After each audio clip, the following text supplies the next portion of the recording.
امی کہتی تھی کہ سارا قصور کلثوم آپی کا ہے، لگتا ہے اس کو خود بچے پیدا کرنے کا شوق ہے۔ مجھے تو خیر امی کی بات سمجھ نہیں آتی تھی کہ وہ کیا کہہ رہی ہیں۔ وہ کہتی تھی کہ مرد اور عورت مل کر بچہ پیدا کرتے ہیں اور ان دونوں کی مرضی ہوتی ہے، لیکن پھر ایک طرف یہ بھی کہتی تھی کہ یہ تو اللہ تعالیٰ کی دین ہے اور وہ جس کو چاہے اولاد دے اور جس کو چاہے نہ دے۔ مجھے امی کی باتیں سمجھ نہیں آتی تھی کیونکہ میں نے ساری زندگی گھر میں ہی گزار دی تھی، صرف اسکول کے لیے جاتی تھی، وہاں سے سیدھا واپس آ جاتی تھی۔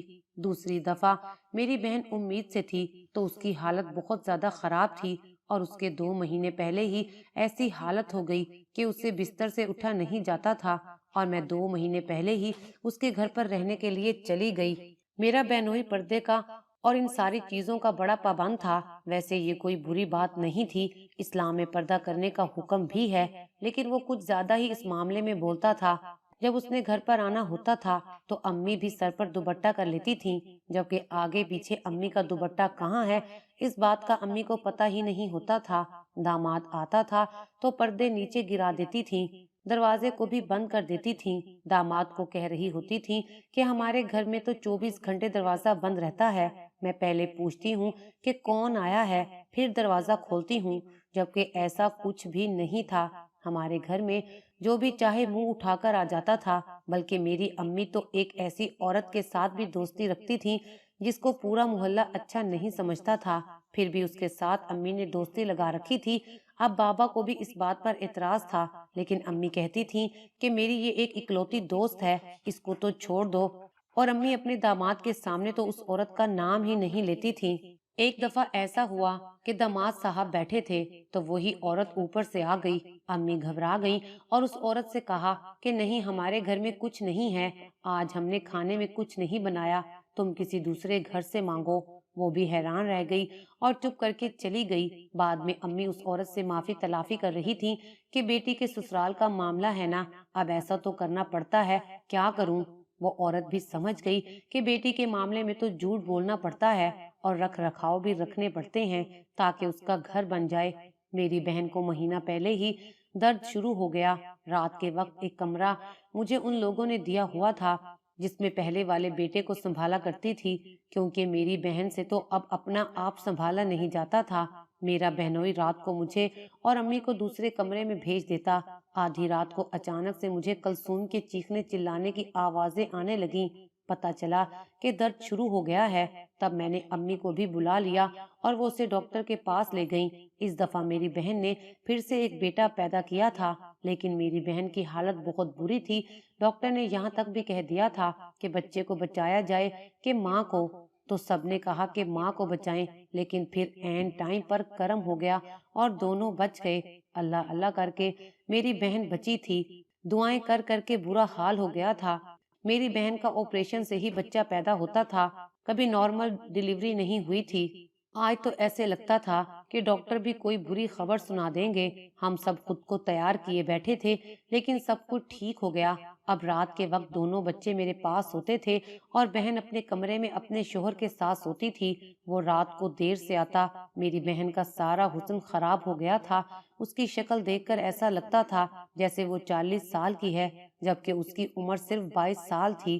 بچے پیدا کرنے کی وجہ سے یہ سب ہوا تھا، پھر ٹینشن لینے کی وجہ سے ہمیں نہیں پتا، مگر جب ہم اکیلے بیٹھے ہوتے تو وہ اپنے اسی عاشق کے بارے میں باتیں کرتی رہتی تھی جس کا نام اسد تھا۔ آپ ہی کہتی تھی کہ وہ مجھے بہت محبت کرتا تھا، ابھی بھی اگر میں اس کے پاس چلی جاؤں تو وہ مجھے قبول کر لے گا۔ اس نے ابھی تک شادی نہیں کی۔ میں نے کہا تمہیں کیسے پتا اس کے بارے میں، تم اس کی خبر کیسے رکھتی ہو؟ تو اس نے کہا کہ اسد نے مجھ سے وعدہ کیا تھا کہ وہ میرے علاوہ کسی سے شادی نہیں کرے گا۔ میں نے کہا کہ اگر تمہارے شوہر کو پتہ چل گیا تو پھر کیا ہوگا؟ کہنے لگی کہ زیادہ سے زیادہ کیا کر لے گا، مجھ پر ہاتھ اٹھائے گا، مار ڈالے گا، کوئی پرواہ نہیں ہے مجھے، وہ تو پہلے بھی مجھے مارتا رہتا ہے۔ میں نے کہا کہ بھائی تم پر ہاتھ اٹھاتے ہیں کیا؟ اچانک میری بہن اپنی بات سے مکر گئی اور بولی کہ بس میں نے غصے میں کہہ دیا تھا، اتنا تو مجھے بھی پتا تھا کہ میرے بہنوئی مارتے نہیں تھے، کیونکہ وہ اللہ والے بندے تھے اور عورت پر ہاتھ اٹھانا اچھا نہیں سمجھتے تھے۔ عورت کمزور ہوتی ہے اور کمزوروں پر ہاتھ اٹھانا بزدلی ہے۔ ایک دن رات ہوئی تو دونوں بچے میرے پاس تھے۔ اب دو چھوٹے چھوٹے بچوں کے ساتھ کون سو سکتا ہے؟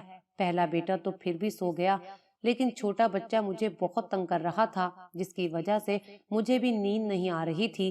تھوڑی دیر کے بعد بہن کے کمرے سے مجھے عجیب و غریب قسم کی آوازیں آنے لگیں۔ میں سمجھ گئی کہ کیا ہو رہا ہے، چپ کر بیٹھ گئی اور سوچا کہ ظاہر ہے ان کا اپنا معاملہ ہے، مجھے نہیں جانا چاہیے۔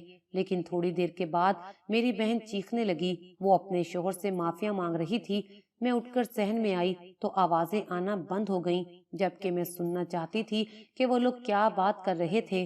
اس کے بعد دوبارہ آواز نہیں آئی۔ صبح میں نے یہ بات بہن سے نہیں پوچھی۔ اس کا چہرہ بھی عجیب سا بنا ہوا تھا، لیکن اس نے تو ہر وقت ایسا منہ بنایا ہوا ہوتا تھا کہ جیسے جانے کون سی قیامت آ گئی ہو، جیسے ساری دنیا کے درد اور دکھ صرف وہی جھیل رہی ہو اور ساری دنیا کی ذمہ داریاں میری آپی کے کندھوں پر ہوں۔ میری بہن واقعی بہت زیادہ ضدی تھی۔ اس نے اسی رویے کی وجہ سے شاید رات کو بھائی سے ڈانٹ کھائی تھی اور ابھی تک منہ بنا کر بیٹھی تھی۔ ہمیں بھی اپنے بہنوئی کا پتہ تھا، وہ اتنے برے انسان نہیں تھے، لیکن اپنی بہن کا ضرور پتہ تھا کہ وہ بہت زیادہ ضدی تھی۔ کبھی وہ ان کی جیب سے پیسے نکال کر کہتی تھی مجھے نہیں پتا کہاں گئے، کبھی اپنے شوہر کے کپڑے جلا دیتی تھی اور کہتی تھی کہ میں نے نہیں جلائے، تو کبھی ان کے کپڑوں پر کوئی چیز پھینک دیتی تھی جس سے کپڑے گندے ہو جاتے، پھر خود ہی کہتی کہ کیا ہو گیا ہے، لائیں میں صاف کر دوں، اور کپڑے دھونے میں اتنی دیر لگا دیتی کہ جہاں انہوں نے جانا ہوتا وہاں ان کو دیر ہو جاتی تھی۔ شاید عورت کا بدلہ لینے کا یہی طریقہ ہوتا ہے، جبکہ کہا جاتا ہے کہ پڑھی لکھی اور نیک عورت اپنی نسل سنوار دیتی ہے، اس بات میں کوئی شک نہیں ہے۔ اسی طرح عورت کے اندر اگر آپ انتقام بھر دیں تو پھر وہ نسلیں برباد بھی کر دیتی ہیں، اور میری بہن بھی ایسی ہی انتقامی تھی، کیونکہ اس کے اندر انتقام بھرا ہوا تھا۔ امی ابو اپنے شوہر سے، یہاں تک کہ مجھ سے بھی اسے گلا تھا۔ وہ مجھے کہتی رہتی تھی کہ آمنہ شادی کے دن تم نے کیوں سب کو بتایا تھا کہ میں خودکشی کرنے والی ہوں؟ اگر میں مر جاتی تو میری جان چھوٹ جاتی، تم کر لیتی اس آدمی سے شادی، ماں باپ کی عزت بچانی تھی تو پھر اس طرح بچاتی، مجھے کیوں مرنے سے روکا تھا تم نے؟ مجھے ذلیل کروا دیا۔ میری بہن کبھی کبھی بہت عجیب باتیں کرتی تھی، سمجھ نہیں آتا تھا کہ وہ کیا چاہتی ہے۔ اگلی رات پھر میری بہن کے کمرے سے عجیب و غریب قسم کی آوازیں آنے لگیں۔ اب تو میں اٹھ کر صحن میں آ گئی اور جب آوازوں کو غور سے سنا تو وہ کچھ اس طرح کی آوازیں تھیں کہ وہ کہہ رہی تھیں چھوڑ دو مجھے، اللہ کے لیے چھوڑ دو، ایسا مت کرو، ایسا کرو گے تو میں مر جاؤں گی۔ میں حیران رہ گئی تھی کہ کیا ہو رہا ہے۔ میرا بہنوئی میرے بہن کے ساتھ کوئی جھگڑا نہیں کر رہا تھا اور نہ ہی اسے ڈانٹ رہا تھا، میری بہن خود ہی یہ سب کچھ بول رہی تھی۔ مجھے نہیں پتا تھا کہ کیا ہو رہا ہے، لیکن اگلے دن میری بہن کی طبیعت بہت خراب ہو گئی۔ اس نے کہا کہ چلو ڈاکٹر کے پاس چلتے ہیں، بچوں کو امی کے پاس چھوڑو، اور اسے میں ڈاکٹر کے پاس لے گئی۔ ڈاکٹر نے چیک اپ کیا اور کہا کہ ایک تو تمہارے بچوں میں وقفہ بہت کم ہے، اوپر سے ابھی ابھی تمہارا بچہ پیدا ہوا ہے، تمہیں شرم نہیں آتی؟ میں نے پہلے بھی تمہیں کہا تھا اس طرح کا کوئی کام نہیں کرنا ہے، اپنے شوہر کو منع نہیں کر سکتی تھی کیا؟ مجھے ڈاکٹر کی باتیں سمجھ نہیں آ رہی تھی۔ میری بہن ڈاکٹر کو بھی یہی کہہ رہی تھی کہ ہاں ٹھیک ہے، میری غلطی ہے۔ ڈاکٹر نے پھر اسے نہ جانے کیا کہا، لیکن جب میں وہاں پر نہیں تھی تو ان کے پیچھے بہت سی باتیں ہوئیں، کیونکہ میں نیچے دوائی لینے گئی تھی۔ اس کے بعد میری بہن سے میں نے پوچھا کہ ڈاکٹر نے کیا کہا ہے، لیکن اس نے مجھے بتایا نہیں۔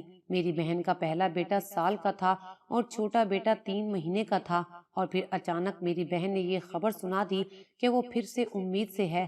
اس دفعہ تو ہم سب نے اپنا سر پکڑ لیا۔ ہم نے کہا کہ پاگل تو نہیں ہو گئی، دماغ تو نہیں خراب ہو گیا تمہارا؟ لیکن وہ جواب نہیں دیتی تھی، چپ کر کے بیٹھی رہتی تھی۔ مجھے ایسا لگتا تھا کہ اس نے خودکشی کرنے کا یہ طریقہ نکالا ہے، کیونکہ بچہ پیدا کرنے سے عورت کی ساری صحت اور زندگی داؤ پر لگ جاتی ہے۔ 9 مہینے میں کچھ بھی ہو سکتا ہے، اور پھر آخری وقت میں کچھ نہ کچھ ہو ہی جاتا ہے۔ بہت سی عورتیں ہیں جو بچہ پیدا کرتے ہوئے مر جاتی ہیں۔ پچھلی دفعہ بھی تو ڈاکٹر نے یہی کہا تھا کہ بچے کو بچانا ہے کہ ماں کو، لیکن قسمت اچھی تھی، ہم سب کی دعاؤں سے دونوں بچ گئے تھے۔ مگر اس دفعہ تو مجھے لگ رہا تھا کہ اس کا شوہر بھی اس کو مارنا چاہتا تھا، اور وہ خود بھی مرنا چاہتی تھی۔ جب بھی بچے کی خبر سنائی جاتی تھی تو میرے بہنوئی کا رویہ بہت اچھا ہو جاتا، وہ تو بہت خوش ہوتا تھا کہ اللہ کا کرم ہو گیا، باقی کے معاملات بھی خیر سے گزر جائیں گے۔ مردوں کو کیا پتا ہوتا ہے، ان کو تو بچہ پکڑا دیا جاتا ہے۔ یہ تمہارا بیٹا یا بیٹی پیدا ہوئی ہے، وہ یہ نہیں سوچتے کہ کتنی مشکل سے یہ دن آتا ہے۔ امی نے بڑا سمجھایا، مگر آپ ہی کو کسی کی پرواہ نہیں تھی۔ امی نے کہا کہ کلثوم بیٹی اپنے بچوں کی پرواہ کر لے، اگر ماں مر جائے تو بچے رول جاتے ہیں، چاہے کوئی کتنی بھی اچھی نانی دادی ہو، خالہ پھپھی ہو، لیکن ایک ماں کی طرح بچے کو کوئی نہیں سنبھالتا، جس طرح ایک ماں اپنے بچے کو سنبھالتی ہے۔ کیوں اپنی زندگی کی دشمن بن گئی ہو؟ تمہارا ہر بار آپریشن سے ہی بچہ پیدا ہوتا ہے اور تم 22 سال کی عمر میں 3 بچوں کی ماں بن چکی ہو، اور اب اگر تجھے کچھ ہو گیا تو ہم کیا کریں گے؟ جب آپ ہی کو ڈاکٹر کے پاس لے گئے، جس کے پاس پہلے بھی لے جاتے تھے، تو اس نے کیس لینے سے انکار کر دیا۔ اس نے کہا کہ اس دفعہ میں اس کا کیس نہیں لوں گی کیونکہ یہ مرنے والی ہے، اس کی حالت دیکھیں، اس کا خون بھی 6 یونٹ پہ ہے اور یہ چلی ہے بچہ پیدا کرنے۔ جس نے بھی اس کے ساتھ یہ سب کچھ کیا ہے وہ اس کو جان سے مارنا چاہتا ہے۔ میری بہن خاموش بیٹھی تھی، جیسے اسے کسی بات کی پرواہ نہیں تھی، یہاں تک کہ ڈاکٹر نے بھی اس کی بے عزتی کر دی، لیکن اس نے کوئی جواب نہیں دیا۔ ہم نے ڈاکٹر سے کہا کہ اگر اس حمل کو ختم کر دیا جائے تو؟ ڈاکٹر نے کہا اس کے لیے بھی بہت دیر ہو گئی ہے، اس طرح تو یہ پکا مر جائے گی۔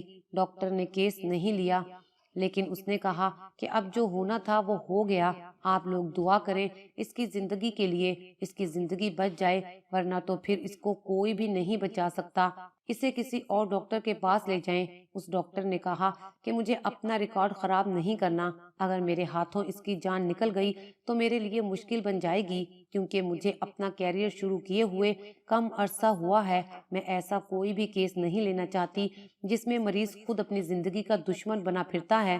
ڈاکٹر کی بات بالکل ٹھیک تھی، مرتے تو سب اپنے ٹائم پر ہی ہیں، جس کا ٹائم پورا ہو جاتا ہے وہی مرتا ہے، لیکن ڈاکٹر کے اوپر یہ دھبا لگ جاتا ہے کہ اس کے ہاتھوں میں اتنی عورتیں مری ہیں، پھر اس کے بعد اس کے مریض کم ہونا شروع ہو جاتے ہیں۔ اس لیے ہم کسی اور ڈاکٹر کے پاس چلے گئے اور اس کو یہ نہیں بتایا کہ اس سے پہلے بھی 2 بچے ہیں، تب جا کے اس نے اس کیس کو لے لیا، لیکن اس کا کہنا تھا کہ ماں کی حالت بہت بری ہے۔ روز رات کو میری بہن کے کمرے سے عجیب و غریب قسم کی آوازیں آتی تھیں۔ میری بہن اپنے شوہر سے معافی مانگتی تھی، مجھے لگتا تھا کہ جو کچھ بھی ہو رہا ہے اس کا تعلق اسی سب سے ہے اور مجھے اپنی بہن کو بچانا چاہیے۔ جیسے میں نے پہلے بتایا تھا، مجھے یہ بات سب کو بتا دینی چاہیے تھی، لیکن اگر ایسے میں یہ بات بتاتی تو کوئی یقین نہیں کرتا۔ اس وقت میرے پاس کوئی ثبوت نہیں تھا، کیونکہ یا تو میری بہن اپنے ساتھ کچھ غلط کر رہی تھی اور یا پھر اس کے ساتھ کچھ غلط ہو رہا تھا، کیونکہ اس کی جان پر بن گئی تھی، اور اصلیت جاننے کے لیے مجھے کسی طرح ان کے کمرے میں جھانک کر دیکھنا تھا کہ رات کو کیا ہوتا ہے، اور ثبوت کے لیے میں ان کی آوازیں ریکارڈ کر لیتی، اور آواز کو ریکارڈ کرنا میرے لیے مشکل نہیں تھا، لیکن خالی آوازوں کے ثبوت سے کام نہیں ہونے والا تھا۔ رات کو جب وہ میری بہن کو مار رہا تھا یا جو بھی کر رہا تھا، میں نے ریکارڈنگ کر لی، آواز تو میرے پاس ریکارڈ ہو گئی تھی، اور اب دوسرا کام تھا کمرے کے اندر جھانکنا، اور میں نے ان کے کمرے کی کھڑکی پہلے ہی کھول دی تھی۔ کھڑکی صرف اندر سے ہی کھولی جا سکتی تھی، اور صفائی کرنے کے بہانے سے میں نے کھڑکی کو کھول دیا تھا۔ اب میں باہر سے اسے پکڑ کے آرام سے کھول سکتی تھی، اور جس سے آواز بھی نہ آتی۔ بچے بھی دونوں سو رہے تھے، لیکن مجھے بہت زیادہ ڈر لگ رہا تھا، اور پھر جب میں نے اندر جھانک کر دیکھا تو میرے پیروں تلے سے زمین نکل گئی۔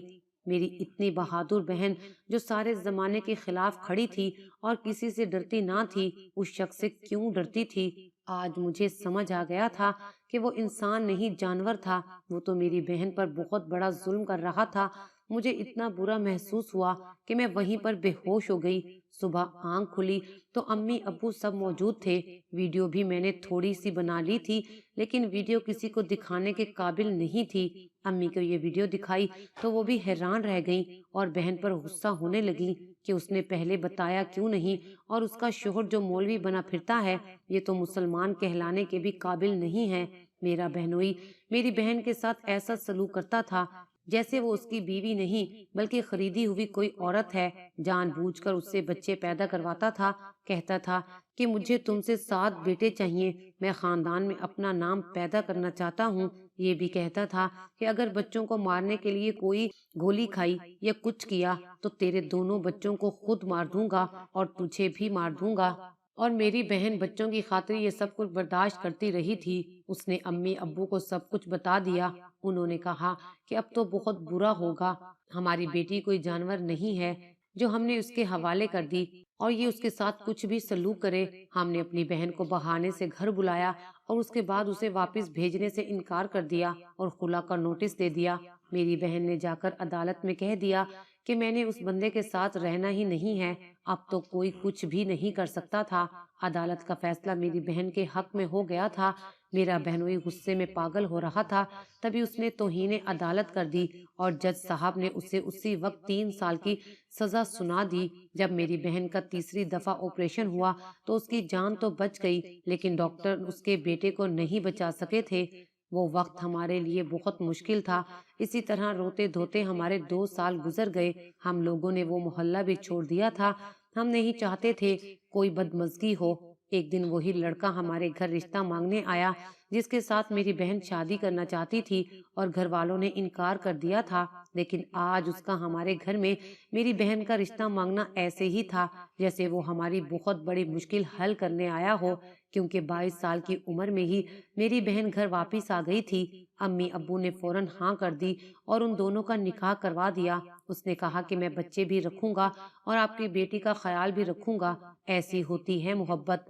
دنیا میں جہاں میرے بہنوئی جیسے جانور لوگ ہوتے ہیں وہاں اسد جیسے اچھے لوگ بھی ہوتے ہیں، لیکن یہاں ماں باپ کو چاہیے کہ وہ بیٹی کی شادی کرتے وقت یہ دیکھیں کہ انسان کیسا ہے، یہ مت دیکھیں کہ اس کے پاس پیسے ہیں یا نہیں ہیں، کیونکہ پیسہ تو آنی جانی چیز ہے لیکن اخلاق اور تربیت سے بڑی کوئی چیز نہیں ہوتی۔ آج میری بہن اپنے گھر میں خوش ہے اور میری شادی بھی ہو گئی ہے۔ میرے ماں باپ بوڑھے ہو گئے ہیں مگر اب ہماری زندگی میں سکون ہی سکون ہے۔